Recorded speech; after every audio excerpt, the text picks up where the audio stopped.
आपल्यासोबत खासदार वर्षाताई गायकवाड आहेत, त्यांनीही राहुल गांधी यांच्यासोबत इथं येऊन सर्व परिस्थिती पाहिली आणि परिस्थिती जाणून घेतली. ताई, काय सांगाल इथली परभणीची परिस्थिती एकूण बघितली तर? दुर्दैवाने सुरुवातीला जर परिस्थिती राज्य सरकारने आणि मुख्यमंत्र्यांनी व्यवस्थित हाताळली असती तर ही परिस्थितीच आली नसती असं माझं पहिलं म्हणणं आहे. त्यामुळे मुख्यमंत्री सर्वस्वी या गोष्टीसाठी जबाबदार आहेत. सुरुवातीला जेव्हा ही घटना 10 तारखेला झाली त्याच वेळेला आम्ही सांगितलं होतं की ज्याने ही विटंबना केली त्याच्यावर कठोर कारवाई होईल, त्याला जेलमध्ये टाकावं. काल परवा जे मुख्यमंत्र्यांचं जे विधान सभेमधलं मी एक्सप्लेनेशन ऐकलं, त्यांचं स्पष्टीकरण ऐकलं आणि ते स्पष्टीकरण करताना सांगितलं की त्याला मनोपचाराची गरज आहे, त्याचे 4 डॉक्टरांकडून तपासणी केली. मला सगळ्यात पहिलं महत्त्वाची गोष्ट की त्याच्यावर कारवाई करणं आवश्यक होतं सुरुवातीला. आता तुम्ही सांगत आलाय, तुम्ही त्यावेळेला मंत्रिमंडळ बनवण्यात बिझी होता. तुम्हाला असं वाटलं नाही की इथे येऊन शांतता प्रस्थापित करावी? 2 समाजामध्ये जी सगळ्यात महत्त्वाची गोष्ट होती, लोकांना काय पाहिजे होतं? लोकांना फक्त न्याय पाहिजे होता. लोकांना फक्त पाहिजे होती की त्याला शिक्षा व्हायला पाहिजे, कठोर कारवाई व्हायला पाहिजे. ज्याने विटंबना केली, कसली विटंबना केली? देशाच्या संविधानाची विटंबना केली.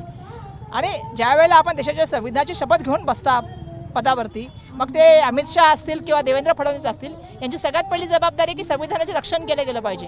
पण दुर्दैवाने ते होताना दिसत नाही. ज्या तऱ्हेने ते बोलत चालले, त्यांना असं वाटायला लागलं की आम्हाला खूप मोठी सत्ता मिळाली, तर सत्तेचा माज आलाय आणि त्या माझापोळी त्यांनी लक्षात दिलं नाही.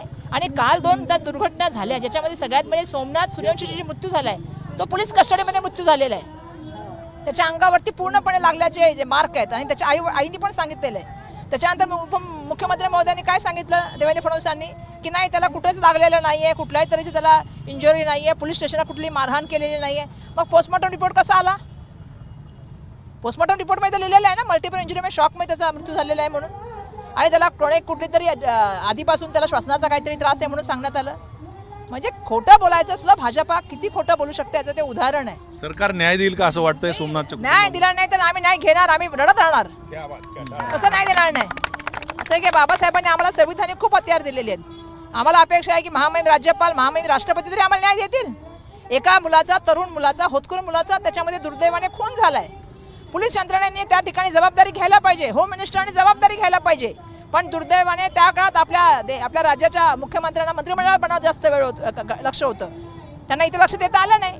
आणि त्यामुळे बघा, तुम्ही एक लक्षात घ्या की या घटनेमध्ये जे त्यांनी सांगतायत, डॉक्टरांचा रिपोर्ट खरा मानायचा की मुख्यमंत्र्यांचा रिपोर्ट खरा मानायचा, हा प्रश्न या ठिकाणी निर्माण झालेला आहे. आणि त्यामुळे त्या मुलाला न्याय मिळायला पाहिजे म्हणून आज आमचे नेते आदरणीय राहुल गांधीजी आले होते.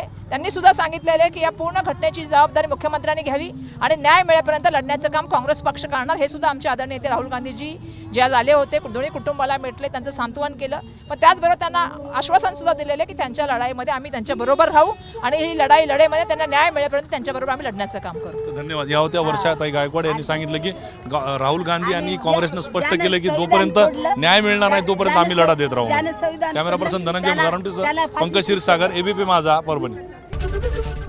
एबीपी माझा, उघडा डोळे बघा नीट.